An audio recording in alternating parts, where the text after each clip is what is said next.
Oke, assalamualaikum warahmatullahi wabarakatuh. Nah, pada kesempatan kali ini saya akan menjawab pertanyaan kalian terkait yang isu gender. Mohon maaf ya, karena baru bisa menjawab dan juga baru bisa mengupload videonya atau mengupload penjelasannya karena memang ada beberapa masalah. Pertama, masalah terkait jadwal saya. Yang kedua adalah masalah terkait supporting system saya dalam bekerja. Nah, terima kasih atas pertanyaannya.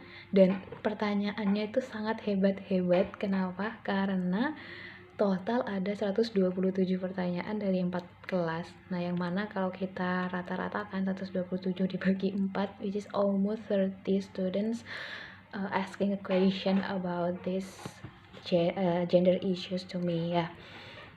Dan ini baru pertama kalinya saya mendapatkan pertanyaan seperti itu, yang mana even saya skripsi maupun tesis itu belum pernah mendapatkan pertanyaan seperti itu. Terima kasih atas pertanyaannya, dan saya yakin bahwa untuk materi ini di tahun sebelumnya pun belum tentu ada pertanyaan yang seperti itu banyaknya. Nah, untuk menjawab pertanyaan kalian, memang bukan tidak semua ya. Saya akan merangkumnya menjadi satu, dan memang tidak semua pertanyaan itu akan saya jawab. Mengapa? Karena ada beberapa pertanyaan yang menurut saya tidak seharusnya saya jawab, karena di sini saya adalah sebagai lulusan agribisnis ya, karena bidang saya di agribisnis, bukan ekonomi pertanian, bukan manajemen agribisnis, tapi pure di agribisnisnya. Sehingga ada beberapa isu yang kalian tanyakan itu tidak saya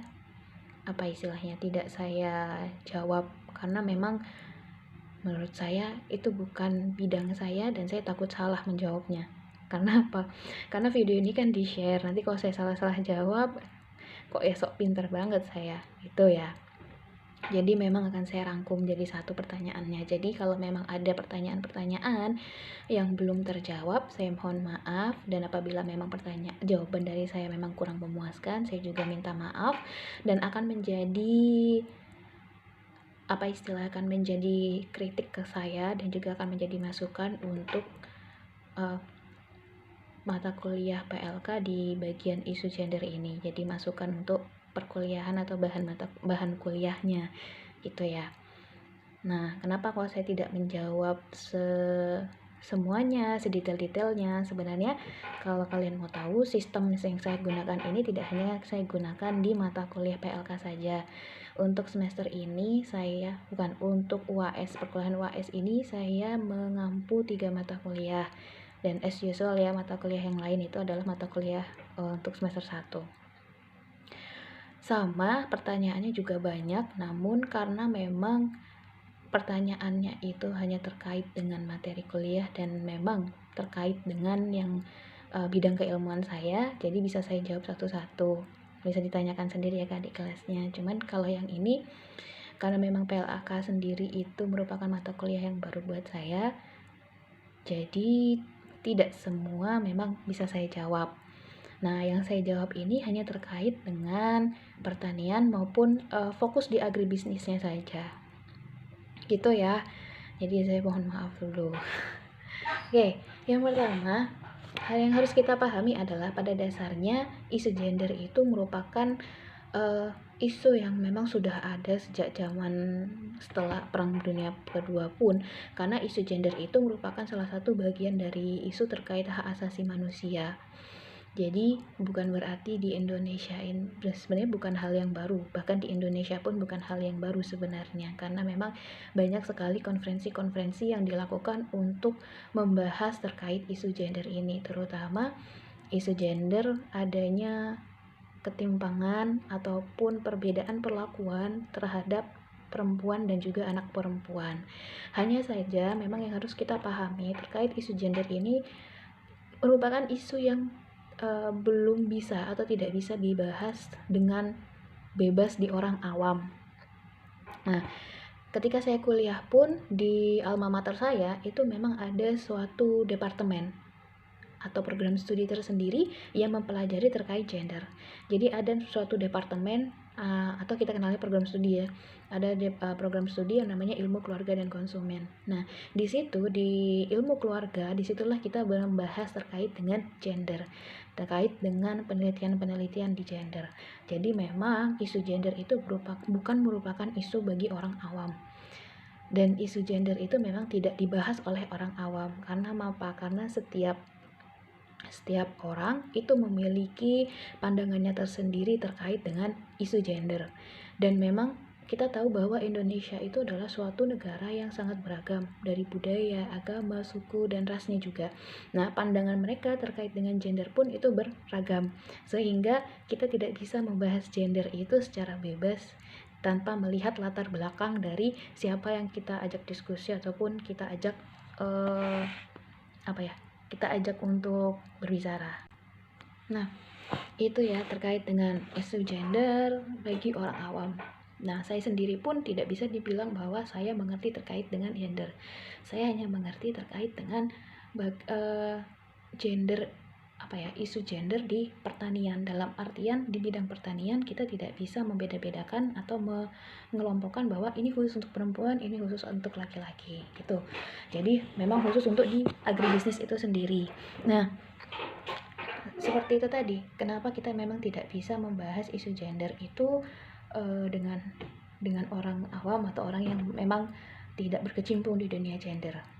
Nah, selanjutnya adalah disparitas. Ada yang bertanya tentang disparitas. Disparitas itu adalah kesenjangan, jarak, ataupun perbedaan. Jadi disparitas sendiri ini di dalam isu gender itu lumayan, salah satunya lumayan dalam artian masih ada. Bisa kalian lihat bahwa yang paling gampang adalah isu gender terkait pendidikan, ya kan? Paling gampang itu adalah terkait pendidikan. Walaupun sebenarnya ada peningkatan yang signifikan terkait dengan partisipasi perempuan ataupun anak perempuan di dunia pendidikan, namun dulu kan masih ada ya yang namanya disparitas pendidikan antara laki-laki dan perempuan.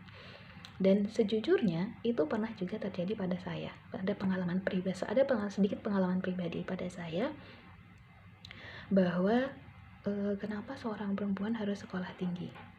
Nah, di tempat tinggal saya, bahkan di tempat tinggal saya pun salah satu teman saya pada waktu itu ketika saya ingin memutuskan untuk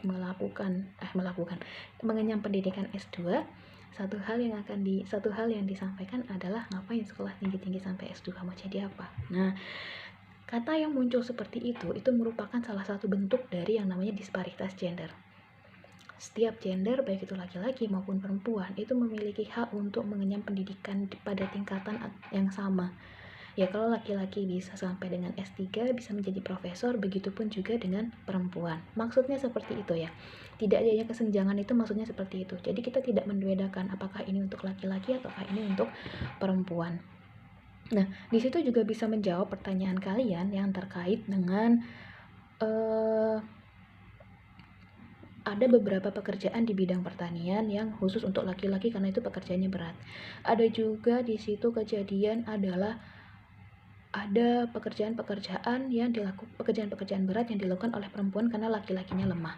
Nah, itu maksudnya gimana? Terus kalau kayak seperti itu bagaimana kesetaraan gendernya di mana?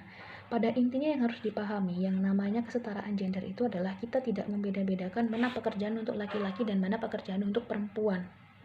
Selama ini kan masih seperti itu ya. Ini loh pekerjaan untuk laki-laki karena itu berat, dan ini loh pekerjaan untuk perempuan yang karena itu lebih ringan. Ataupun untuk pekerjaan-pekerjaan yang berkaitan dengan elektronik, pekerjaan-pekerjaan terkait dengan mesin, itu adalah khusus untuk laki-laki, perempuan tidak. Nah, pada dasarnya kalau kita berbicara berkaitan dengan kesetaraan gender, mau itu pekerjaan di bidang apapun, baik itu berkaitan dengan alat berat, berkaitan dengan elektronika, mekanotrika, dan juga terkait dengan apapun, itu tidak membedakan itu laki-laki atau perempuan. Jadi baik laki-laki maupun perempuan itu memiliki hak atau akses yang sama dalam pekerjaan tersebut. Contohnya, kalau seorang laki-laki seumpamanya petani, kita di pertanian, di bagian subsistem budidayanya, laki-laki bisa menggunakan traktor. Sedangkan perempuan tidak bisa menggunakan traktor. Alasannya perempuan itu kan tenaganya lebih kecil daripada laki-laki. Tapi kan ada juga, seperti contoh yang tadi sempat disampaikan oleh teman kalian, ada perempuan yang mengerjakan pekerjaan berat karena laki-lakinya tidak bisa mengerjakan pekerjaan yang berat tersebut, sehingga semuanya perempuan. Nah, pada dasarnya apa? Pada dasarnya kita tidak boleh membedakan ini khusus untuk laki-laki, bajak untuk laki-laki. Nah, kalau memang perempuan memang bisa dan bisanya untuk bekerja di situ, kenapa tidak? Karena selama ini kan masih ada anggapan bahwa untuk pekerjaan yang berat, menggunakan alat-alat berat, mesin, elektronika itu kan khusus untuk laki-laki. Sehingga kalau kita kuliah coba aja dilihat teknik mesin, teknik elektro itu mayoritas kebanyakan laki-laki kan. Nah, karena adanya paradigma tersebut gitu. Nah, dengan adanya kesetaraan gender maksudnya adalah perempuan pun bisa berkecimpung di dunia mesin, perempuan juga berkecimpung di dunia elektronika. Maksudnya seperti itu. Jadi, kesetaraan dalam pekerjaan salah satunya itu ya. Contohnya. Nah, oke. Itu. Nah, selanjutnya ada lagi yang kalian tanyakan terkait dengan pelecehan dan juga feminisme. Oh, itu berat sekali. Kalau terkait dengan pelecehan, saya mohon maaf tidak saya jawab. Ya, tidak saya jawab segala gamblang karena menurut saya itu bukan hal yang bisa saya jawab di sini, tapi yang perlu saya tekankan adalah terkait adanya pelecehan terhadap wanita maupun anak perempuan. Pelecehan itu bisa terjadi bukan hanya pada perempuan tetapi juga pada laki-laki. Pada gender apapun pelecehan bisa terjadi. Dan ketika ada suatu tindakan pelecehan, maka memang speak up itu diperlukan. Untuk apa? Untuk kita melindungi diri, dan kita juga harus terbuka dalam artian kita tidak bisa menyalahkan salah satu pihak dulu sebelum kita mengerti. Ya, sebelum kita mengerti siapa sebenarnya yang salah. Nah, contohnya biasanya kalau terjadi pelecehan pada perempuan gitu kan, perempuannya yang salah, bajunya yang tidak senonoh gitu loh. Belum tentu juga ya kan, siapa tahu laki-lakinya, atau bisa jadi pelecehan terhadap laki-laki gitu kan, laki-lakinya yang salah kok bisa seperti itu gitu kan. Nah, jadi untuk yang ini saya cuma bisa jawabnya seperti itu ya. Yang terakhir adalah feminisme. Nah, feminisme ini salah satunya kan memang yang diusung adalah terkait dengan kesetaraan gender. Cuman masalahnya adalah memang saya tidak ingin menjawab secara gamblang terkait feminisme karena ini merupakan isu yang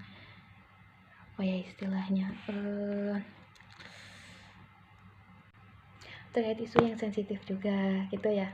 Tapi memang iya, adanya feminisme itu muncul terkait adanya keinginan untuk mengakomodasi atau keinginan untuk mewujudkan adanya kesetaraan gender antara laki-laki dan perempuan. Gitu ya. Nah, selanjutnya ada yang bertanya terkait penting nggak sih isu gender pada lahan kering? Lalu bagaimana sih meningkatkan motivasi pada generasi milenial dan generasi alpha untuk menjadi seorang menjadi seorang petani di milenial. Nah, di sini saya akan menjawab hal tersebut. Saya menjawabnya dari sisi agribisnisnya. Jadi saya memandang suatu pertanian lahan kering itu bukan hanya budidayanya saja, tetapi terkait dengan agribisnis dari lahan kering itu sendiri. Yang membedakan apa sih? Ini asumsi saya, ya, yang saya pahami. Jadi kalau salah ya saya mohon maaf, kalau berbeda. Karena yang saya pahami adalah di pertanian lahan kering itu adalah terkait pertanian yang dilakukan pada lahan yang termasuk lahan kering, yang iklimnya termasuk dalam lahan kering. Jadi komoditasnya adalah komoditas yang cocok ditanam untuk di lahan kering. Tapi bukan berarti kita akan mengesampingkan terkait dengan agribisnisnya. Jadi yang saya ada di dalam pikiran saya adalah ketika kita membahas tentang pertanian lahan kering itu bukan hanya dalam pertanian dalam hal sempit, tetapi juga di pertanian dalam hal luas atau berkaitan dengan agribisnisnya juga. Nah, pentingkah isu gender pada pertanian lahan kering? Kalau kita lihat Kalau kita pahami ya, nanti di belakang juga ada lagi. Kalau kita lihat agribisnis itu kan terdiri dari 4 subsistem, mulai dari hulu, budidaya, hilir sampai dengan supporting course-nya. Nah, penting nggak sih kita angkat isu tersebut? Selama masih ada perbedaan antara pekerjaan antara laki-laki dan perempuan, anak laki-laki dan anak perempuan, menurut saya itu masih penting untuk dibahas. Terutama seperti yang pernah kalian sampaikan, bahwa ada yang merasa bahwa udahlah ngapain bantu-bantu, kerjain aja kerjaan di rumah, perempuan tuh ngerjain kerjaan di rumah bukan ikut ke sawah. Nah ya kan, atau udahlah ngapain sih bantu-bantu buat bikin benih ataupun bibitnya, nah saya sebagai laki-laki juga bisa. Nah ada yang seperti itu. Nah selama masih ada hal-hal yang seperti itu, menurut saya isu gender itu masih penting untuk dibahas. Karena apa? Asal kalian untuk dipahami bahwa pada dasarnya perempuan itu kan menyumbang, dapat menyumbang pendapatan di suatu rumah tangga. Karena apa? Karena perempuan yang produktif itu kan bisa menghasilkan pendapatan, bisa menambah income dari keluarga. Pada dasarnya seperti ini, kalau ada pembagian pekerjaan, kita tidak membedakan, tetapi ada pembagian pekerjaan.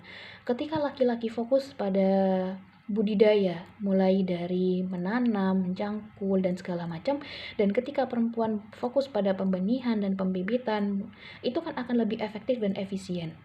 Yang kedua adalah kita ada yang namanya hilir. Hilir itu kan terkait dengan pengolahan dan juga dengan pemasaran. Nah, kalau seandainya perempuan dilibatkan di situ, di pemasaran maupun pengolahannya, otomatis kan kita akan bisa memperpendek rantai pemasaran itu sendiri. Dan selain itu juga kita tahu ya, bagi yang sudah mendapatkan tata niaga di pemasaran, kita tidak membahas kalau kita kita tidak membahas dari segi manajemen pemasarannya, tetapi kita membahas dari tata niaganya. Kita tahu bahwa di pemasaran itu ada 3 fungsi, ya kan? Nah, perempuan itu bisa berkecimpung atau bisa memiliki apa sih istilahnya? Bisa berkegiatan di situ, ya kan? Dari 3 fungsi pemasaran itu. Karena kan kita tahu bahwa produk-produk yang dari petani itu kan jarang sekali yang ada di gradingnya, jarang sekali yang memang sudah bersih, lalu layak untuk langsung bisa ke supermarket dan segala macem. Nah, di situ kan bisa jadi ada fungsi dari pemasaran tersebut yang dilakukan oleh perempuan. Kenapa tidak? Kenapa harus tengkulak yang melakukan itu? Kenapa tidak perempuan? Dan juga fungsi pemasaran itu salah satunya ada jual beli juga di situ. Fungsi pertukaran, ya kan, jual beli. Bisa jadi perempuan bisa berkecimpung di situ. Lalu yang kedua adalah dari pengolahan. Nah, ketika kita melakukan pengolahan pada suatu komoditas, otomatis kan kita akan menambah nilai tambah dari komoditas tersebut. Sehingga ketika kita menjual, itu kan kita tidak hanya menjual dalam bentuk mentahnya saja. Otomatis apa? Otomatis dengan adanya nilai tambah, otomatis income yang didapatkan dari hasil komoditas itu juga akan meningkatkan. Nah, maksudnya di situ. Jadi sebenarnya ada peran dari seorang perempuan untuk bisa meningkatkan pendapatan rumah tangga. Itulah kenapa menurut saya sih, selama memang perempuan itu bisa bisa mengatur waktunya dengan keluarga, dengan pekerjaannya, menurut saya tidak bermasalah dan menurut saya tidak perlu dibatasi, karena pada dasarnya perempuan bisa membantu itu gitu. Jadi kenapa kita membahas isu gender itu di pertanian lahan kering? Ya mungkin akan menjadi masukan di mata kuliah sebelum PLK ya, mungkin di PIP bisa masuk terkait dengan isu gender, bisa jadi karena memang melihat animo kalian dalam bertanya, ternyata memang ada beberapa hal yang memang sering ditanyakan oleh orang awam, termasuk dengan saya juga orang awam ya dalam terkait dengan isu gender, dan memang perlu untuk dibahas terkait dengan isu gender ini. Saya kurang tahu apakah di mata kuliah lain dibahas terkait isu gender dan bagaimana cara pembahasannya. Tapi kalau yang di sini di pertanian lahan kering, kita melihatnya dari sisi agribisnisnya seperti itu. Tuh. Nah, Tadi yang tadi kan meningkatkan motivasi pada generasi alpha. Sebenarnya bukan hanya generasi alpha ya, tetapi juga generasi milenial dan juga generasi Z. Nah, untuk generasi-generasi, ini kan kalian tahu ya, kalau generasi milenial atau generasi Y itu adalah generasi saya. Sedangkan kalau generasi Z itu adalah generasi kalian. Sedangkan kalau generasi alpha itu adalah generasi adik-adik kalian atau yang memang lahir pada tahun 2000 lebih dari sama dengan 2010. Biasanya lebih dari atau lebih dari sama dengan 2010. Nah, itu adalah generasi alpha. Yang mana memang generasi alpha ini adalah generasi-generasi yang nanti akan menjadi penopang Indonesia di generasi selanjutnya. Karena apa? Karena memang pada tahun 2025 itu bisa jadi ada sekitar 2 miliar orang gen alpha yang akan menguasai dunia. Ya, karena ketika mereka tahun 2025 itu kan mereka sudah mulai masuk pada umur-umur produktif ya. Nah, memang cara memotivasi dalam setiap generasi itu akan berbeda-beda. Memotivasi generasi saya itu berbeda, memotivasi generasi kalian itu juga berbeda, dan akan nanti memotivasi generasi alpha itu akan berbeda. Jadi kalau kalian tanya bagaimana cara memotivasi anak-anak zaman sekarang, kita lihat anak-anaknya ini maksudnya dalam rentang usia yang berapa. Kalau kalian lihatnya adalah usianya 24-25 itu masih masuk generasi saya, generasi milenial. Kalau rentangnya adalah usia 22-20 itu masuk generasi kalian. Nah, kalau untuk yang rentang usianya adalah 8 tahun, 10 tahun, itu masuk di generasi alpha. Kita tidak bisa menyamaratakan. Secara psikologis pun, itu kita tidak bisa menyamaratakan bagaimana cara kita mendidik. Nah, balik lagi, seperti cara kita mendidik seorang anak ya. Cie. Bahasanya terlalu tinggi. Sama seperti kita mendidik seorang anak ya. Sama seperti gini, gampangnya adalah dosen, ketika saya menjadi mahasiswa, perlakuan dosen saya ke saya itu berbeda dengan bagaimana cara saya memperlakukan kalian. Karena apa? Dosen saya generasi X, saya generasi Y, itu generasi milenial. Nah, saya generasi Y dan Anda adalah generasi Z. Bisa jadi juga generasi X itu akan generasi X itu akan menjadi tutor Anda atau menjadi dosen Anda. Ya, seperti dosen-dosen senior ya, dosen-dosen senior yang ada di agribisnis yang usianya memang sudah mencapai 40 ke atas, itu adalah generasi X. Nah, sedangkan kalau yang masih usia 32 ya, maksimal 32 untuk generasi Y, yang maksimal masih 32 sampai dari 23 sampai 32 tahun itu masih masuk generasi saya. Jadi bisa kalian bedakan, bisa kalian bandingkan bagaimana cara pengajaran ataupun bagaimana cara pendekatan dari orang-orang di generasi X dan generasi Y terhadap kalian sebagai generasi Z. Jadi kalau menjawab bagaimana caranya, itu adalah kita harus melihat dari segi psikologis si anak itu sendiri. Jadi kita tidak bisa serta-merta memotivasi itu dalam artian, oh berarti kita harus memberikan contoh, oh berarti kita harus menceritakan, oh berarti kita harus apa? Kita harus melihat dulu dia tipenya yang seperti apa. Lalu dia adalah anak yang bagaimana? Karena ketika kita memotivasi seseorang itu tidak bisa serta-merta menyamaratakan. Sama contohnya seperti saya. Untuk seperti saya, bagaimana cara memotivasi seorang Resti gitu. Cara memotivasi seorang Resti kan berbeda dengan memotivasi semuanya motivasi kalian. Oh, kalau saya itu butuh yang namanya bukti. Saya pengen tahu kira-kira, karena saya emang orangnya bukan high risk, bukan tipe orang yang high risk. Saya mau bagaimana sih saya tetap bisa meyakinkan diri saya bahwa saya aman di zona tersebut. Saya ingin keluar dari zona nyaman saya, tetapi saya tidak tersandung dan saya tidak akan terjatuh. Toh walaupun saya tersandung ataupun terjatuh, bagaimana caranya saya bisa bangkit? Nah, pada intinya seperti itu pendekatannya. Jadi untuk memotivasi pun jawaban saya adalah tergantung dari kita berhadapan dengan siapa. Dan memang dari segi kita harus melihat psikologis dari orang tersebut itu bagaimana. Itu ya. Oke, selanjutnya terkait dengan pintu pengaruh utamaan gender. Nah, tadi kan maksudnya apa sih, Bu? Tingkat lembaga, kebijakan, program, dan juga ada yang makro, meso, dan juga ada yang mikro. Nah, untuk pengarus utamaan gender yang tingkat lembaga, kebijakan, dan tingkat program, kita harus tahu bahwa pelaksanaan pengarus utamaan gender atau PUG dalam pembangunan itu sudah diatur pada Inpres atau Instruksi Presiden nomor 9 tahun 2000 terkait dengan pelaksanaan pengarus utamaan gender dalam pembangunan, yang merupakan dan itu memang ada di RPJMN tahun 2015 sampai tahun 2019. Nah, mohon maaf RPJMN untuk yang 2020 hingga 2024 saya belum dapat ya, jadi saya belum tahu.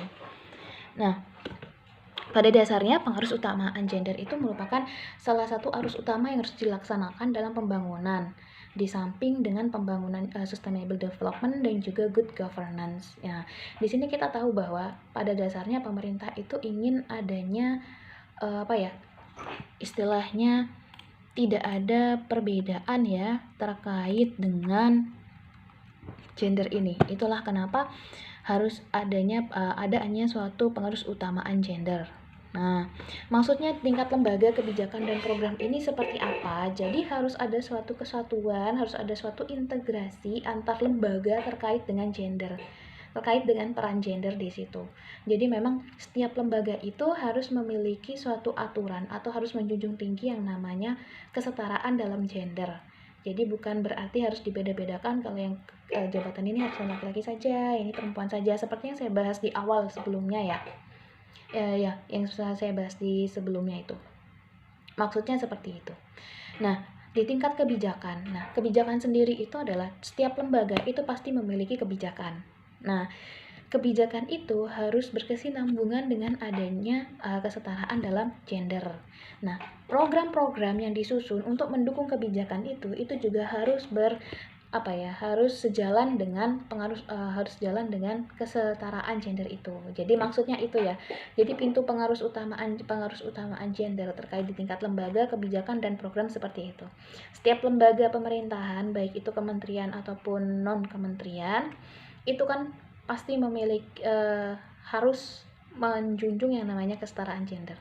Nah, setiap lembaga itu kan memiliki kebijakan. Kebijakan pun harus terintegrasi dengan yang adanya kesetaraan.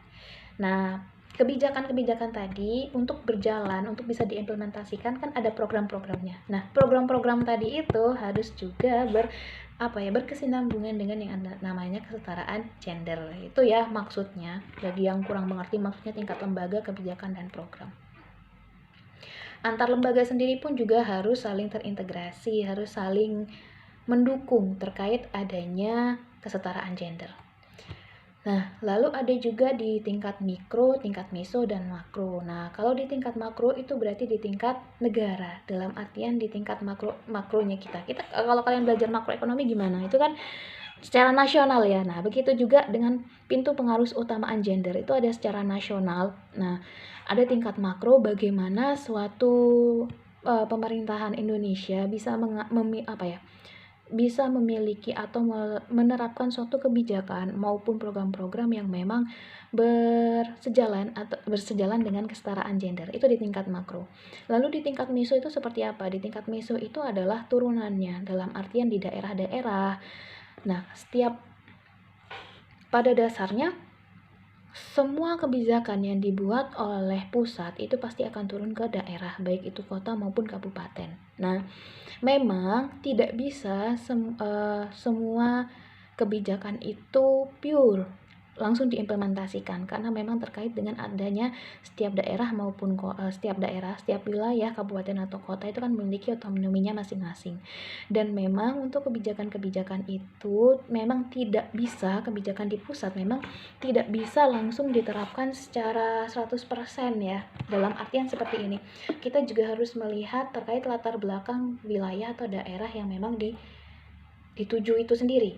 Nah, terkait dengan kebijakan semuanya kebijakan tentang kesetaraan gender itu tidak bisa langsung ujuk-ujuk langsung diimplementasikan. Kita kan juga harus melihat kira-kira daerah atau wilayah tersebut itu ada adat istiadat tertentu atau tidak. Nah, itu cuman tetap ya menjunjung yang namanya kesetaraan gender. Lalu di tingkat mikro itu pada pintu masuknya terkait dengan yang di rumah tangga. Itu jadi maksud dari pintu masuk pengarus utamaan gender di tingkat makro, meso, dan juga di tingkat mikro. Nah, kenapa sih kok kita membahas terkait isu gender? Karena memang di SDGs pun di tujuan kelima itu ada, yaitu mencapai kesetaraan gender dan memberdayakan semua perempuan dan anak perempuan. Sampai tahun 2030 ini masih ada. Jadi kita masih menggunakan SDGs dan itu ada di tujuan kelima. Dan ini memang merupakan salah satu yang terjadi juga di bidang pertanian, di agribisnis gitu ya kan. Karena kalau kita lihat kan memang yaitu seperti yang kita bahas dan seperti yang kalian tanyakan, dan menurut saya kalian juga pasti tahu gitu loh. Sebenarnya kalian juga pasti sudah bisa menganalisis sendiri maksudnya seperti apa. Dari pertanyaan-pertanyaan kalian itu adalah sebenarnya pertanyaan-pertanyaan umum yang itu memang umum ditanyakan, dan bahkan itu juga menjadi pertanyaan saya juga gitu loh. Dan kalau kita analisis secara lebih dalam ya apa istilahnya, memang isu gender itu masih ada di pertanian secara sadar ataupun tidak sadar. Nah, untuk mewujudkan tujuan yang kelima itu sebenarnya ada beberapa yang memang sudah disusun.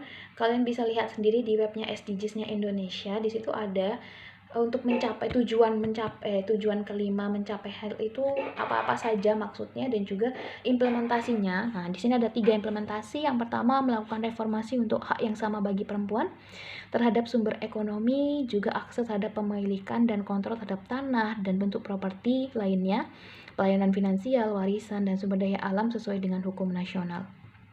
Karena memang untuk akses kepemilikan itu kan masih yang kepemilikan tanah ataupun properti masih didominasi oleh laki-laki. Dan untuk pelayanan finansial, salah satunya Kementerian Keuangan itu sudah menggagas suatu inklusi keuangan yang mana mendukung UMKM yang digagas oleh perempuan. Nah, salah satunya seperti itu ya dukungannya. Jadi khusus untuk UMKM yang digagas oleh perempuan. Ada, memang sudah mulai digalakkan. Lalu memperbanyak penggunaan teknologi terapan, khususnya teknologi informasi dan komunikasi untuk mendukung pemberdayaan perempuan. Mengadopsi dan menguatkan kebijakan yang jelas dan penegakan perundang-undangan untuk mendorong kesetaraan gender dan pemberdayaan semua perempuan dan anak pada semua level. Nah, kalau yang untuk memperbanyak penggunaan teknologi terapan ini sudah dibahas yang terkait dengan kalau alat-alat berat kebanyakan laki-laki, perempuan tidak bisa. Apakah memang perempuan memang tidak bisa untuk mengoperasikan alat berat? Mengoperasikan ya, atau memperbaiki alat berat? Kita kan nggak gotong alatnya. Gotong nggak sih? Maksudnya gitu ya. Ataupun seumpamanya kan jarang ya kita ngelihat ada nggak sih montir itu perempuan atau yang bekerja di, kalau kita lihat deh, kalau bagi kalian yang suka nonton MotoGP ataupun Formula One, di situ kan semuanya laki-laki, tidak ada perempuan.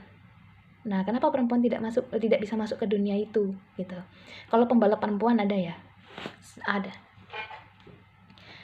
balap mobil, saya nggak tahu kalau pembalap motor wanita, ataukah mungkin saya mainnya kurang jauh, mungkin, tapi memang kurang diekspos. Tapi kalau pembalap mobil wanita itu memang diekspos. Nah, maksud saya seperti itu ya, tidak untuk diperdebatkan ya, hanya untuk jadi pemikiran, jangan diperdebatkan. Kalau untuk diperdebatkan panjang kita nanti ya, 2 kali pertemuan, bahkan penjelasan ini sampai 2 jam gak akan selesai nanti. Itu ya kenapa isu gender masih dibahas. Dan pada dasarnya seperti ini. Sebenarnya ya, kalau kalian sadar, sebenarnya di undang-undang kita pun terkait dengan kesetaraan itu ada loh. Yang mana? Di pasal 27. Yang dikatakan bahwa semua warga negara bersamaan kedudukannya di dalam hukum dan pemerintahan dan wajib menjunjung hukum dengan tidak ada kecualinya. Lalu terkait dengan Undang-Undang Nomor 39 Tahun 19 terkait dengan hak asasi manusia. Kalau ini khusus dengan disabilitas ya, kalau yang pasal ini pasal 39. Tapi yang pasti di Undang-Undang 27 itu kan setiap warga negara itu tidak ada kecualinya. Yang kedua, kan ada tiap warga negara berhak atas pekerjaan dan penghidupan yang layak bagi kemanusiaan. Di situ tidak ada terkait dengan apakah dia laki-laki atau perempuan ya. Dan ada juga terkait dengan di pasal sebentar, di pasal 28. Nah, pasal 27 dan 28 itu kan terkait dengan hak-hak seorang warga negara. Dan di situ kan tidak dibedakan apakah dia laki-laki maupun perempuan. Sebenarnya pun di dalam UUD kita itu tidak membedakan. Jadi pada intinya ada kesetaraan gender di sana. Cuman memang dalam masyarakat sendiri, apakah itu terkait dengan adat istiadatnya, apakah itu terkait dengan ya lingkungannya, itu yang memunculkan adanya kesenjangan atau disparitas. Nah, seperti yang saya sampaikan tadi, bahwa pada dasarnya pemerintah itu sudah menentukan suatu kebijakan dalam artian untuk mendorong, mengoptimalkan, mengefektifkan upaya pengarus utamaan gender. Ada Inpres yang tadi saya sebutkan, yaitu Inpres nomor 9 tahun 2000 kan, terkait dengan pengarus utamaan gender dalam pembangunan nasional.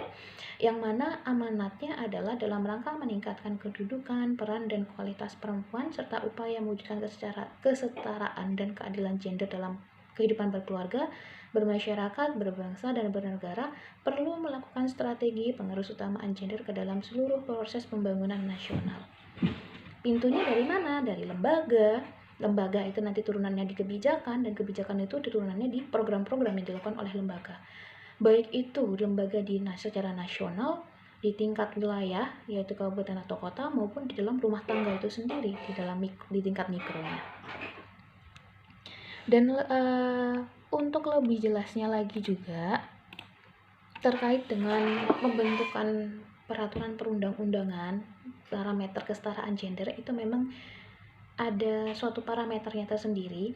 Kalian bisa mencari yang mana di situ adalah suatu buku 184 halaman yang merupakan kerjasama antara Kementerian Hukum dan Hak Asasi Manusia RI, Kemenkumham, lalu KPPA, KP3A, yaitu Kementerian Pemberdayaan Perempuan dan Perlindungan Anak RI, dan juga Kemendagri, yaitu Kementerian Dalam Negeri RI.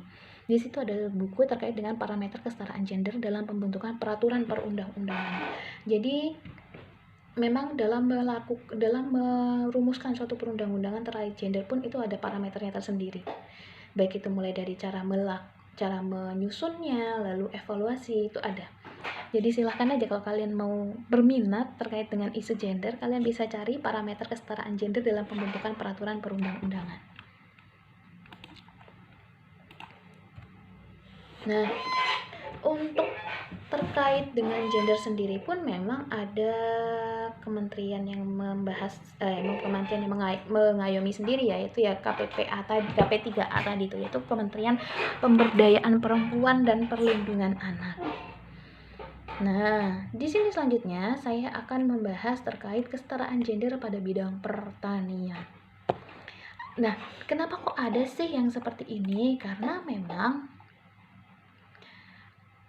kesetaraan gender itu tidak hanya, atau isu gender itu harus dibutuhkan suatu integrasi dan juga sinergi, bukan hanya di pemerintahan pusat, tetapi semuanya, pusat, makro, meso, dan juga mikronya, baik tingkat lembaga, Oke, selanjutnya adalah kesetaraan gender pada bidang pertanian.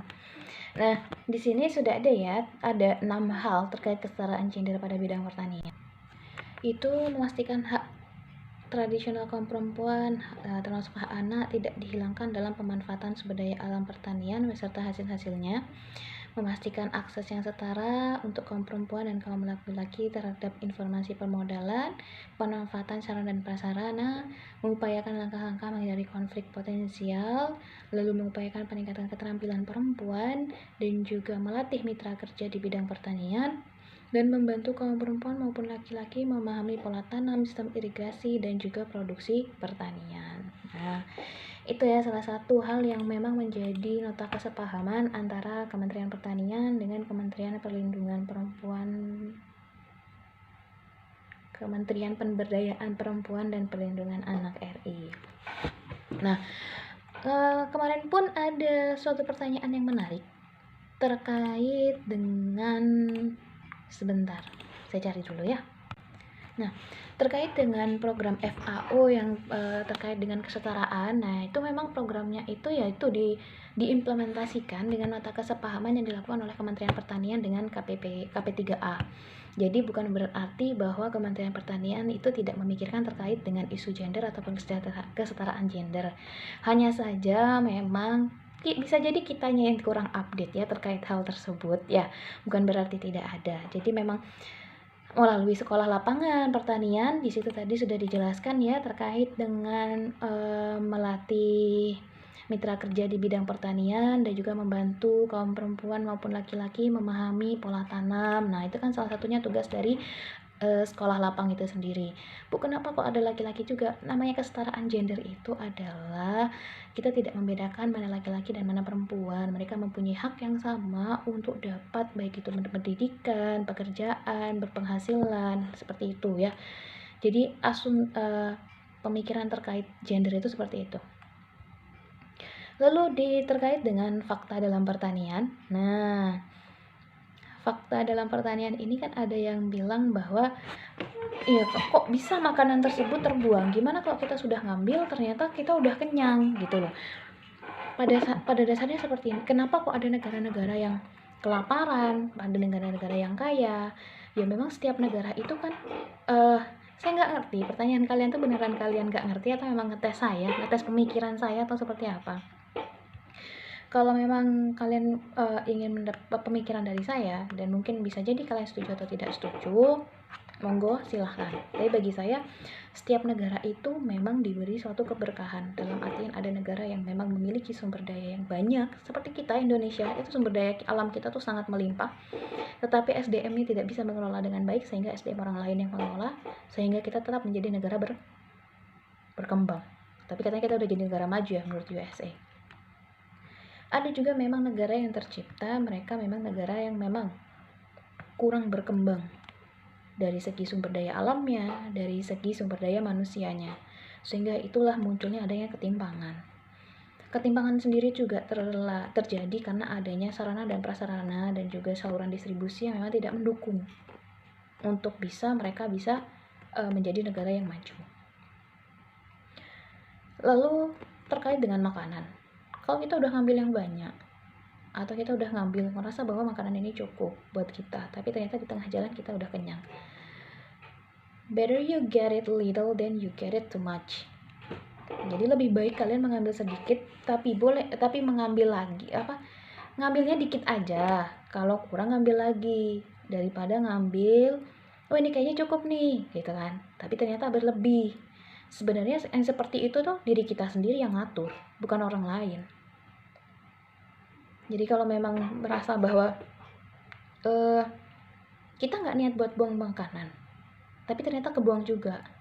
Ya satu hal kalau seandainya semuanya kita sudah berusaha tidak membuang, tapi ternyata karena satu dan lain tiba-tiba bau lah atau ketumpahan apa yang bisa mengubah warna dan rasanya, yaitu wallahu a'lam gitu loh. Tetapi kalau kita merasa bahwa kita mengambilnya sudah cukup, tapi ternyata kita kekenyangan, lebih baik mengambil lebih sedikit tapi kita bisa ngambil lagi daripada kita ngambil berlebih. Nah, itu salah satu pertanyaan-pertanyaan yang muncul kemarin. Lalu terkait juga tadi kebijakan juga sudah dibahas. Nah, itu ya jawaban dari saya. Terima kasih sudah menunggu selama berminggu-minggu, enggak ya, menunggu selama 1 minggu. Dan untuk perkuliahan minggu ini tetap perkuliahannya secara asinkronus. Alasannya akan saya sampaikan tahun depan. Ya, tanggal 5 Januari nanti kita akan sinkronus atau virtual meet ya. Linknya maka kita akan menggunakan Zoom dan linknya akan saya share nanti. Tapi untuk minggu ini kita akan tetap ke asinkronus. Oke, terima kasih telah menunggu. Terima kasih atas pengertiannya juga. Assalamualaikum warahmatullahi wabarakatuh. Selamat siang.